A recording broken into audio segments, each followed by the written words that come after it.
ये वाला दबाना, ठीक है। चलो भाई, जनरल एंट्री कलम में कितना बात किया था, 29, ओके ना। तो 10 ही हो गया, ये 10 एंटिटी है नहीं, 5 ही एंट्री है नहीं, 5 ही है क्योंकि सब उसका रिटर्न वाला है, तो 5 एंट्री का रिवर्स है।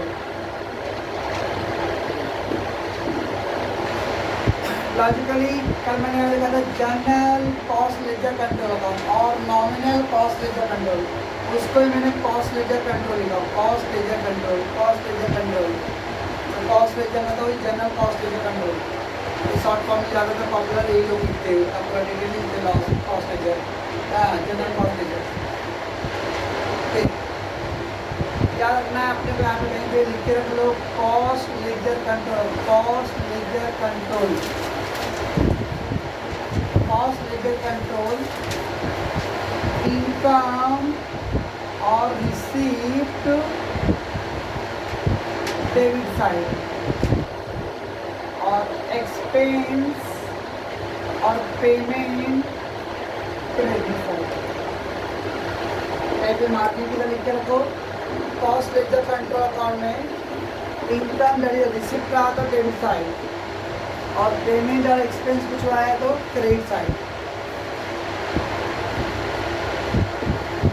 लवकर in cost ledger control account income और you receive something it will be debited, payment और expense it will be credited. चलो मैं पहले दिया है कैश और credit purchase of material. One two remember we are doing the cost sheet का point of view. इसमें कोई भी फाइनेंशियल ट्रांजेक्शन कैश लिखना नहीं होगा, कैश वर्ड दिया है लेकिन कैश लिखना नहीं है। So whether it is cash purchase रहे या क्रेडिट परचेज रहे वो रहेगा। सॉरी इतना सोच समझ के नहीं सकते ना, कैश परचेज कैश पेमेंट क्या रहा तो कैश गया, वो उधर पे कैश का सोचना नहीं है। कैश वाइज चाहे कैश परचेज होने दो या क्रेडिट परचेज होने दो, दोनों का एंट्री सेम करना है क्योंकि इसमें कैश कंसीडर नहीं करना है। अब मैं परचेज कर रहा हूँ तो परचेज करो तो मेरे लिए एक्सपेंस है, एक्सपेंस है तो cost ledger control account credit, cost ledger control account credit. Cash purchase of material और credit purchase material, whether you are purchase credit or whether you are purchase cash, it doesn't matter, it will same। आपने material खरीदा तो आपका खर्चा हुआ, payment किया आपने, cost ledger control account credit. Material खरीद रहा हूँ तो मटेरियल मेरे गोदाम में आएगा, इसमें मटेरियल मतलब store ledger control account credit.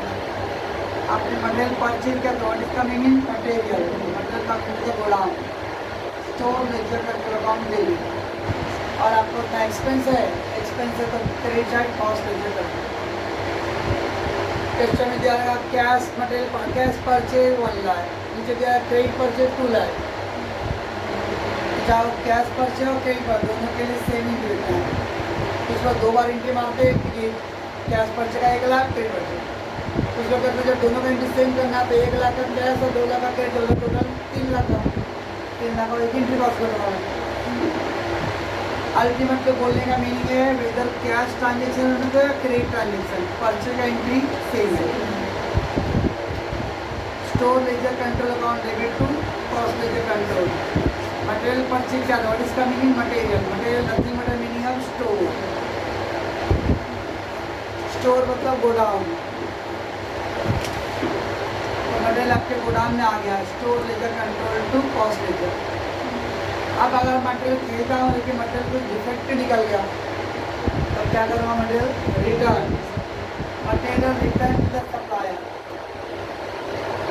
आपने जो मटेरियल खरीदा था अब वो रिटर्न कर रहा हूँ, तो रिटर्न करूँगा रिवर्स एंट्री, इसका रिवर्स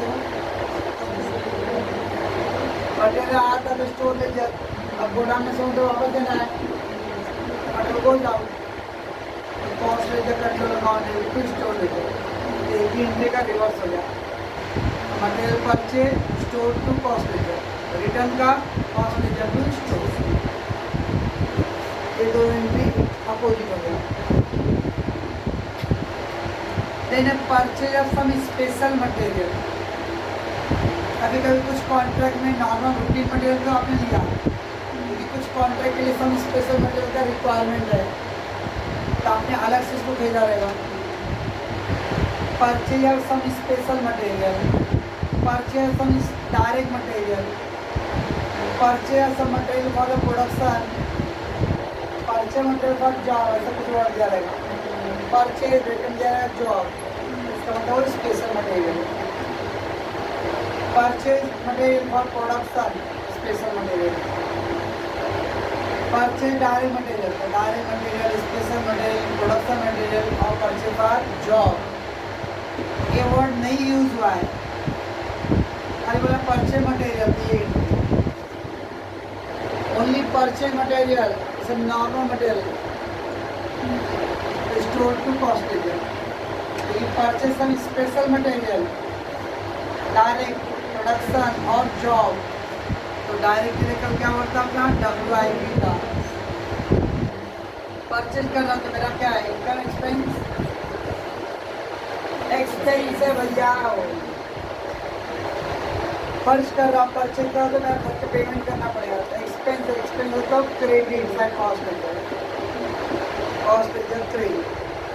बड़े मटेरियल मेरे गोदाम में नहीं जाएगा, क्योंकि मैंने स्पेशली कुछ पर्टिकुलर जॉब के लिए मंगाया, तो डायरेक्टली जब काम भी आएगा WIP, ये फायदा है।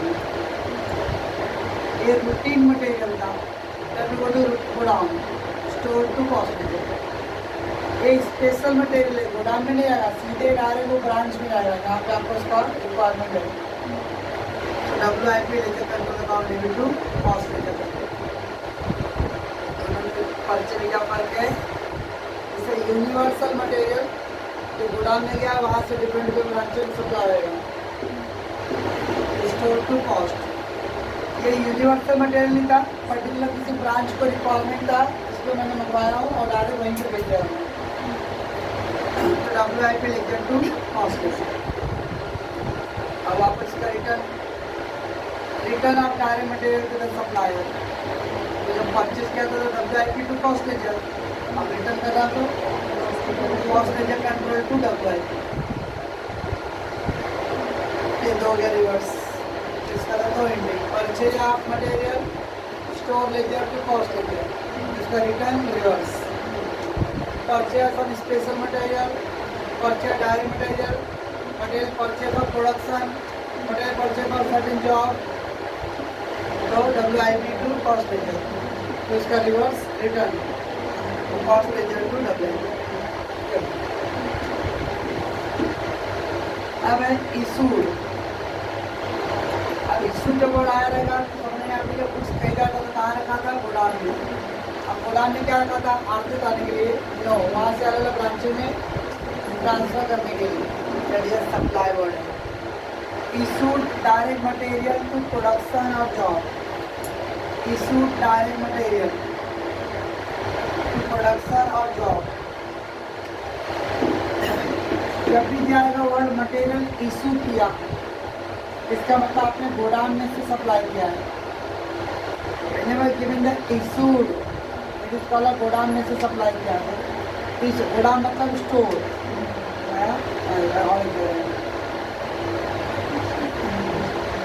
इशूड वाला मतलब गोदाम में से सप्लाई करना, और गोदाम मतलब स्टोर।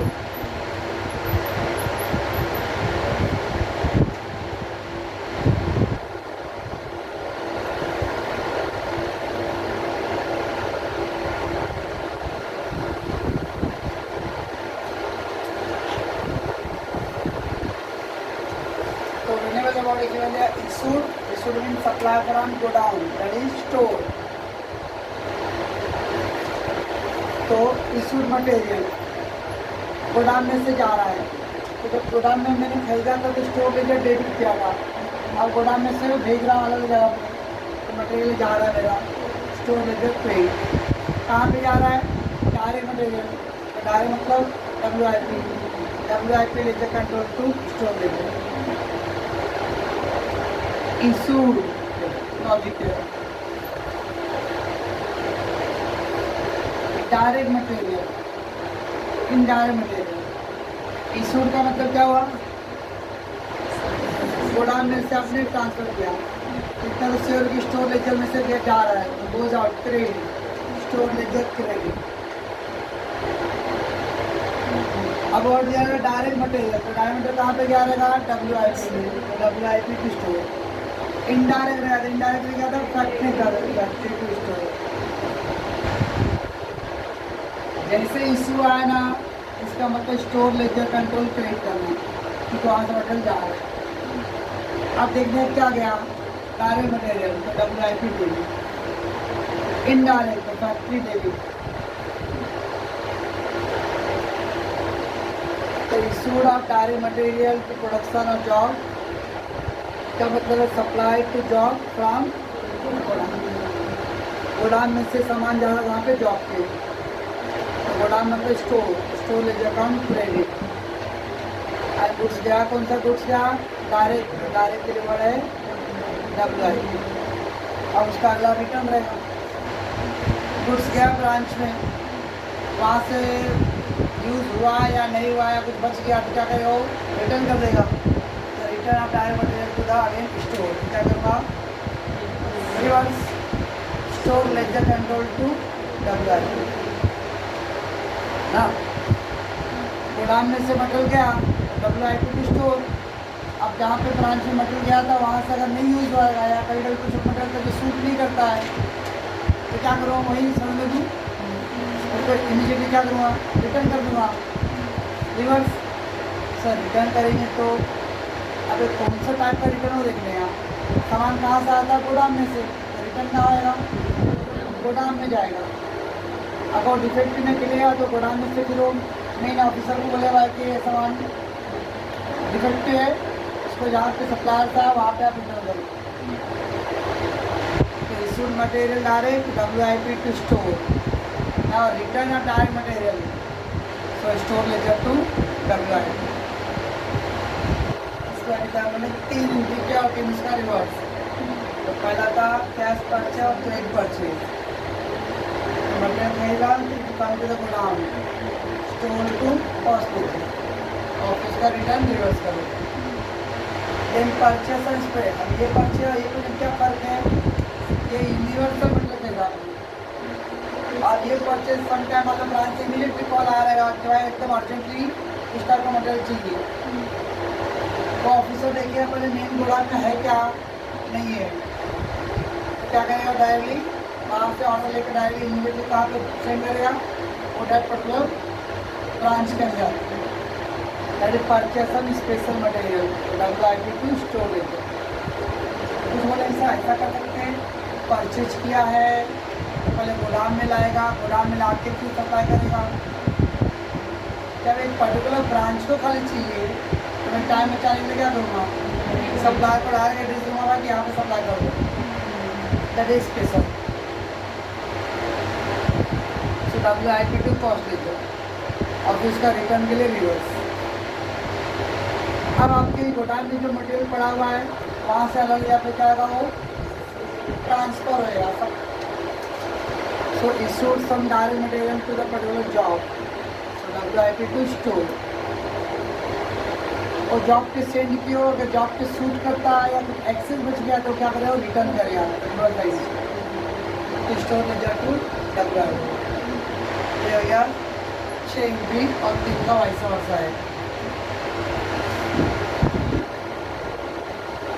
नेक्स्ट है परचेज या material for immediate repair work purchase material पर इमीडिएट रिपेयर वर्क कभी कभी कुछ काम आप चल रहा है ऐसे अचानक कुछ गड़बड़ हो गया है और उसके रेक्टिफिकेशन करने के लिए आपको कुछ एक्स्ट्रा मटेरियल का रिक्वायरमेंट है घर में काम होता रहता है और कभी टाइल्स तोड़ते तो टूट गया पूरा POP मंगाओ जल्दी से उसको फिल करने के लिए तो extra material purchase of material for the immediate repair जब रिपेयर हो रहा है ना तो रिपेयर मतलब इनडायरेक्ट आइटम तो इंतजार मत करना कि इनडायरेक्ट वर्क देगा। रिपेयर वर्क का मतलब हो गया इनडायरेक्ट वर्क, और इनडायरेक्ट का मतलब क्या है, फैक्ट्री।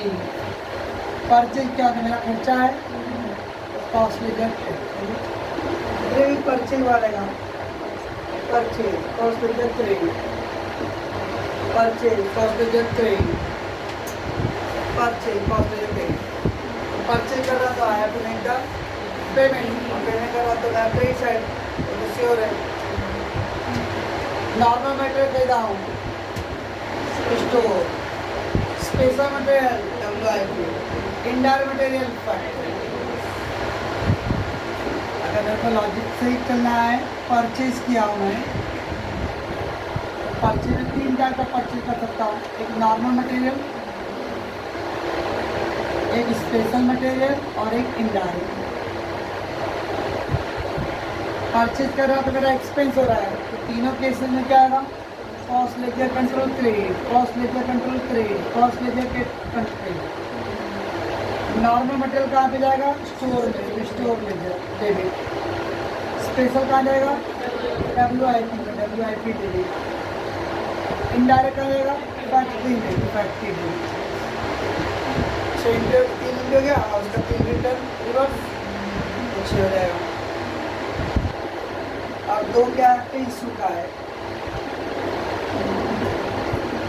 तो पहले वो 7 परचेज हो गया, purchase material for immediate work और इनडायरेक्ट, तो factory overhead ledger control to cost ledger, cost control reverse,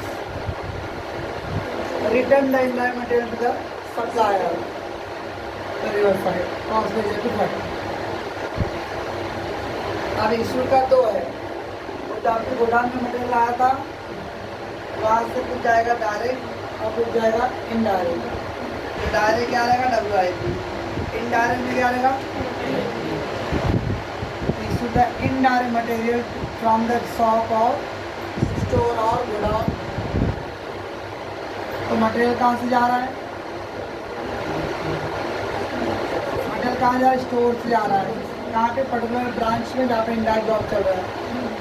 तो इनडायरेक्ट के लिए क्या वर्ड है, factory, factory overhead ledger control account debit to store. वहाँ पे आपने मटेरियल भेजा, अगर वहाँ पे शूट कर रहा है, एक्सेस हो गया तो क्या करे, वो return indirect material transfer, that is return to the store, reverse entry, store ledger to factory. तो एक परचेज का 3 पॉइंट था, ऐसे इशू वाले में डायरेक्ट मटेरियल और इनडायरेक्ट मटेरियल। डायरेक्ट आया तो WIP to store ledger, indirect आया तो factory to store ledger, factory to store ledger, और यहाँ पे डायरेक्ट वाले का आ गया भाई WIP टू स्टोर। ये तो बाय एंट्री और बाय का 5 रिटर्न है, एक नीचे का दवाइएगा दीजिए। चलो भाई 10 तो हो ही गया था, 18 पहुँच गया, मस्त यार। हाँ, इसको थोड़ा एंट्री और रहेगा, तो लॉजिक पे नहीं चलेगा। आई ऑलरेडी से हमने कॉस्टिंग कर ली, इसमें फाइनेंशियल ट्रांजेक्शन की कोई प्लेस नहीं है। जो ट्रांजेक्शन ऐसे रहेंगे, आपको क्वेश्चन दिया रहेगा, उसके एंट्री पे आएगा, मैं लिख के दिया भी एंट्री, बट हम लोग चैप्टर को जब पढ़ रहे हैं नॉन इंटीग्रेटेड सिस्टम, उसमें इसका कोई लेना देना नहीं रहेगा। Payment to creditor, payment to supplier, payment to creditor और सप्लायर, अब पे किया तो creditor account debit to cash bank, payment to creditor supplier का एंट्री जब आएगा तो creditor account debit to cash bank है, ये एंट्री है, but this is a financial entry है, और इसका नॉन इंटीग्रेटेड सिस्टम को इफेक्ट नहीं है।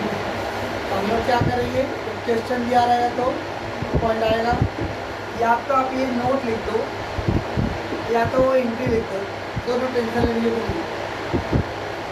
अगर मैं एंट्री लिख दूँगा तो मैं क्रेडिट अकाउंट ड्रॉ करने वाला नहीं हूँ और कैश में भी ड्रॉ होने वाला नहीं। जब दोनों अकाउंट ही नहीं होएगा तो लेजर में पोस्टिंग होगा ही नहीं। एंट्री में बोलता भी हूँ तो देखो आप क्रेडिटर कहाँ पे तो पोस्टिंग करो ना, क्रेडिटर अकाउंट ही नहीं बनाया था, कैश अकाउंट ड्रॉ ही नहीं करूँगा तो उसको पोस्टिंग होएगा ही नहीं। पर उसमें एंट्री अगर कोई पूछता है इसमें एंट्री होएगा क्या, ऐसा मतलब सर ने नहीं बोला था, सर ने बोला था कि कोई इफेक्ट नहीं आता, इसका एंट्री होता है लेकिन नॉन इंटीग्रेटेड सिस्टम में इसका इफेक्ट नहीं लगेगा।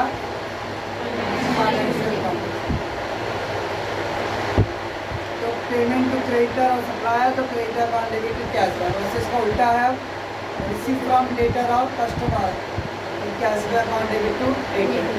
एक खाली 2 एंट्री आउट ऑफ 29 में होगा जिसका नॉन इंडिकेटिंग इफेक्ट नहीं डालना है। सर एक जगह और आ रहा है, मैं उसका नंबर नहीं डाला तो बोलो।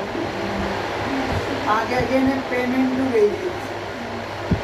अब किस हिसाब से payment to wages, payment to creditor तो क्या हुआ, क्रेडिटर टू कैश, वैसे पेमेंट टू वेजेस का क्या होगा, wages to cash. Normally payment है या financial entry, wages to cash. But यहाँ पे जब पेमेंट टू वेजेस क्वेश्चन में क्या रहेगा तो वेजेस पेमेंट का जो मकसद है क्वेश्चन जो लिखा रहेगा उसका मकसद है पे आप ये एंट्री मत करो कि कैश पेमेंट हो रहा है। Payment means allocation of expense और वेजेस इनकर्ड, खर्च किया है। थोड़ा सा ये समझना है कि क्वेश्चन का जो फ्रेम कैसा कर रहा हूँ क्वेश्चन। अगर कुछ क्वेश्चन होते हैं जिसके आंसर दो होते हैं, अब सामने वाला किस बेस पे क्वेश्चन पूछ रहा है वो भी डिपेंड करता है। यहाँ पे तो पेमेंट का मतलब ये है कैश का ट्रांजेक्शन बात हो रहा है। यहाँ पे ही पेमेंट आपसे तो नहीं सर ये पेमेंट की जगह ऐसे तो है ही नहीं, यस मैं भी मानता हूँ उसका इंटरेस्ट आएगा वेजेस टू कैश। लेकिन इस चैप्टर के अंदर जो पेमेंट टू वेजेस वर्ड दिया रहेगा इसका मतलब होता है वो वेजेस एलोकेट किया है और इनकर्ड किया है। वेजेस खर्च हुआ है और जब खर्च हुआ है तो cost ledger control account credit. Payment to wages का मतलब unlike the payment to creditor जैसा कैश पेमेंट नहीं, पेमेंट टू वेजेस मतलब वेजेस अभी खर्चा हुआ मेरा इतना वेजेस और जब खर्च हुआ है अभी हमने पहले जो 10 एंट्री दिया था उसमें मटेरियल परचेज था, डायरेक्ट मटेरियल परचेज था और क्या था एक परचेज और था, इनडायरेक्ट मटेरियल परचेज था, तब पे खर्चा किया। वैसे लेबर का भी तो पेमेंट होगा, लेबर तो मेरा खर्चा एक लगा है तो लेबर खर्चा रिकॉर्ड करूँगा मैं। तो यहाँ पे पेमेंट टू वेजेस जब दिया रहेगा तो इसका मतलब ये मत सोच रहे हैं कैश पेमेंट है। पेमेंट टू वेजेस का मतलब यहाँ पर है एलोकेशन या इनकर्ड, कितना मेरा वेजेस खर्च हुआ है चला अभी रिकॉर्ड। तो एंट्री जाएगा wages ledger control account debit to cost ledger control. आज एजेंट रहूँगा तो I have to get care कि payment to creditor, creditor to cash same like payment to wages to cash. क्योंकि यहाँ पे वेजेस पेमेंट करने में तो वेजेस खर्च करना, वेजेस पे नहीं करना है लेवल को। सो इसलिए इंडिया का wages ledger control to cost ledger control आप इसके साथ सब क्रॉस कर देंगे तो ये इनके पास नहीं करेंगे। और इतने याद रखना अगर भाई कंफ्यूज भी हो ना, इस पूरे चैप्टर के अंदर 2 ही कैश का एंट्री है, क्रेडिटर का और तीसरा कैश का एंट्री नहीं है। अगर लगे भी कि अगर पेमेंट वेजेस कैश तो तीसरा ही नहीं, क्योंकि 2 क्रेडिटर डेटर का ही है, साढ़े नहीं है wages to cost ledger. Next है पेमेंट टू पर्टिकुलर एक्सपेंस। आगे देखो यहाँ पे भी पेमेंट टू एक्सपेंस दिया है, पेमेंट मतलब इनकर्ड और खर्च आपने जो किया है। अब मैंने सब कंबाइन कर दिया हूँ, 1 बाय 1 चलते। इधर दिया है direct expense incurred WIP to cost ledger, indirect expense factory to cost ledger, office expenses administrative to cost ledger, advertising expense selling to cost ledger. जो 4 एंट्री का कंबाइन है। अब किस टाइप का एक्सपेंस है, direct expensive made WIP2 cost ledger. Rent paid administrative to cost ledger. Salesman commission paid sale distribution to cost ledger. Factory overhead paid factory overhead ledger contribute to cost. तो depending on कौन सा item का expensive है। Sales item है selling to cost ledger. Official item है administrative to cost ledger. Factory item है factory overhead to cost ledger. और direct item है तो WIP टू कॉस्ट। याद है यहाँ पे दोनों पेमेंट का मतलब इनकर्ड का खर्च हुआ है। नेक्स्ट है material transfer from job A to job B। Job A से कहाँ क्या कर रहे हो आप, जॉब B पे ट्रांसफर कर रहे हो, या डिपार्टमेंट A से डिपार्टमेंट B में जा रहा है। तो जा रहा है कहाँ पे जा रहा है, B में। B रिसीवर, A रिसीवर कौन दे रहा है, A। Job B account debit job A।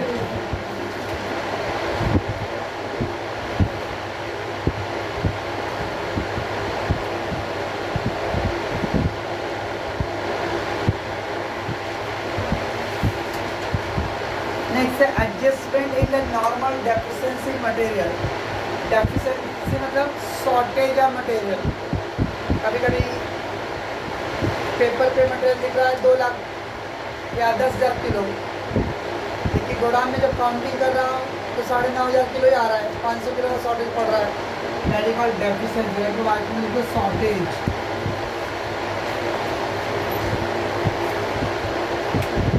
Shortage of material और डेफिशिएंसी मटेरियल। तो इनसे आएगा मटेरियल शॉर्ट हो रहा है, मतलब मटेरियल मेरे पास आ रहा है कि जा रहा है,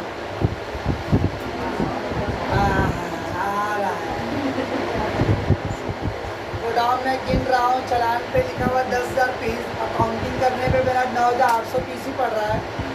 तो 200 पीस यहाँ से गायब हुआ है ना, या तो किसी पार्टी को बेचा हो, रिकॉर्ड नहीं किया हूँ, या तो कोई पॉकेट में लेके निकल गया रहेगा, या तो मूसक देवता खाए रहेंगे, तो मैं कुछ तो हुआ रहेगा। इसका मतलब गोदाम में से गया है। तो मैं भी वही बोलना चाह रहा हूँ, इधर से गया है लेकिन हमारे पास आया है। तो डेफिशिएंसी इन द मटेरियल और शॉर्टेज ऑफ मटेरियल। तो मटेरियल मेरे पास तो goes out, store ledger account credit. अब वो मटेरियल गया कहाँ, इस सस्पिशियस है, तो एग्जाम्पशन रहेगा कि वो इनडायरेक्टली फैक्ट्री में गया रहेगा। इसका एडजस्टमेंट कहाँ करते हैं, factory overhead ledger control to store ledger. Deficiency in the material तो factory overhead to store ledger. उल्टा हो जाए, मटेरियल 10,000 का पेपर पे दिख रहा है, लेकिन काउंटिंग में 10,100 पीस दिख रहा है, तो 100 पीस एक्स्ट्रा हो रहा है, दैट इज सरप्लस। तो उल्टा का entry store ledger to factory. तो शॉर्टेज का था फैक्ट्री टू स्टोर, तो सरप्लस के लिए स्टोर टू फैक्ट्री। देने जो वेजेज आपने खर्च किया था, कहाँ wages, wages to cost ledger. अब वेजेज मतलब लेबर का सैलरी, लेबर डायरेक्ट का मतलब जो स्पेशल जॉब वहाँ पे काम किया, तो अगर उसको कुछ लेबर ने फैक्ट्री में काम किया रहेगा, सम लेबर ऑफिस में काम किया रहेगा, और सम लेबर सेल्स में डिपार्टमेंट काम किया रहेगा। Wages control ledger control debit आ गया, वेजेस लेजर कंट्रोल हो गया। हाँ, वेजेस लेजर कंट्रोल क्रेडिट। अब एक कह रहा है distribution of wages to different head.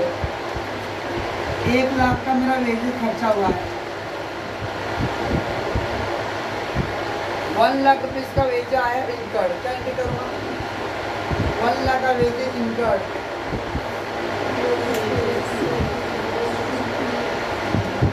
Wages to cost का खर्चा हो गया। अभी 1 लाख का वेजेस को ब्रेकअप दिया रहेगा कि ये वेजेस कहाँ कहाँ आपने खर्च किया रहेगा। इसमें से दिया रहेगा 40,000 रुपये स्पेशल जॉब के लिए, 20,000 रुपये आपने फैक्ट्री के लिए, 15,000 रुपये एडमिनिस्ट्रेटिव वर्क के लिए, और 25,000 रुपये आपने सेल्स डिपार्टमेंट के लिए। तो आपने वेजेस खर्चा किया है 40,000 रुपये स्पेशल WIP टू वेजेस 20,000 रुपये फैक्ट्री आइटम के लिए, फैक्ट्री टू वेजेस 15,000 रुपये एडमिनिस्ट्रेटिव है, तो ऑफिस एडमिनिस्ट्रेटिव वो मैं एडमिनिस्ट्रेटिव आने का हूँ, वहाँ ऑफिस से कंपनी एडमिनिस्ट्रेटिव तो एडमिनिस्ट्रेटिव टू वेजेस। और सेल्स डिपार्टमेंट का रहा तो सही है, ये जो 4 का एंट्री बनाया हो, ये देखिए चारों एंट्री डालना है, क्वेश्चन देखना पड़ेगा क्या आइटम दिया हुआ है। अगर खाली तो जाएगा सेलिंग और स्पेशल तो WIP अकाउंट देगी, सेलिंग डिस्ट्रीब्यूशन टू वेजेस। अगर दे रहा इनडायरेक्ट और ऑफिस तो फैक्ट्री, इनडायरेक्ट तो फैक्ट्री ओवरहेड अकाउंट देगी, ऑफिस एडमिनिस्ट्रेटिव टू वेजेस। ये 4 जगह था, तो क्या हुआ वेजेस को हम लोग एलोकेट और डिस्ट्रीब्यूट करें डिफरेंट जोन में।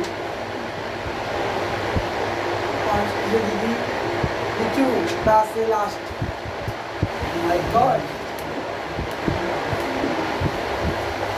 रिकॉर्डिंग डेप्रिसिएशन, अगेन डेप्रिसिएशन का अपना खर्चा है, तो खर्चा है तो cost ledger credit. Initially income cost ledger debit. So कहीं इनकम तो आया ही नहीं, एक जगह है ना, एक जगह है भाई, तो एक्सपेंस है कॉस्ट लेजर क्रेडिट। अब वो डेप्रिसिएशन कौन से पर्टिकुलर आइटम पे है? अगर फैक्ट्री मशीनरी रहेगा तो फैक्ट्री और लेजर, ऑफिशियल फर्नीचर और कंप्यूटर है तो administrative, delivery van delivery truck है तो प्रोवाइड एप्लीकेशन मशीनरी फैक्ट्री और ledger to cost ledger, provide application delivery van selling distribution to cost ledger, provide application computer administrative to cost ledger. Then defective work और spoil out of the job process, काम हुआ था लेकिन ख़राब हो गया, ऊपर से ऑर्डर तोड़ के फिर से बनाओ तो पूरा तोड़ने का खर्चा, डिफेक्टिव वर्क। तो अपना क्या हुआ, ये लॉस हो गया, सर खर्चा हुआ तो कॉस्ट लेजर क्रेडिट ना, ये ऐसा खर्चा है जो आपके शेड्यूल वर्क में नहीं था, वो आपको अनएक्सपेक्टेड खर्चा, नॉर्मल, क्योंकि आपका काम प्लान के हिसाब से चल रहा था, आपने ये भी जोड़ा था कि बीच में कुछ ऐसा आएगा कि जो मैं अनएक्सपेक्टेड तोड़ के फिर करना पड़ेगा, ये एबनॉर्मल आइटम हो गया, इसलिए उसको कॉस्ट लेजर में डालेंगे, क्या वो अपना लॉस हो गया तो कॉस्टिंग प्रॉफिट एंड लॉस हो जाएगा। You can write here the abnormal expense, abnormal expense. Spoil out the job process, spoil out होता है जो जॉब किया था वो खराब हो गया है ना, तो costing profit loss account debit हो, जॉब बढ़ा तो WIP, costing profit loss to WIP laser.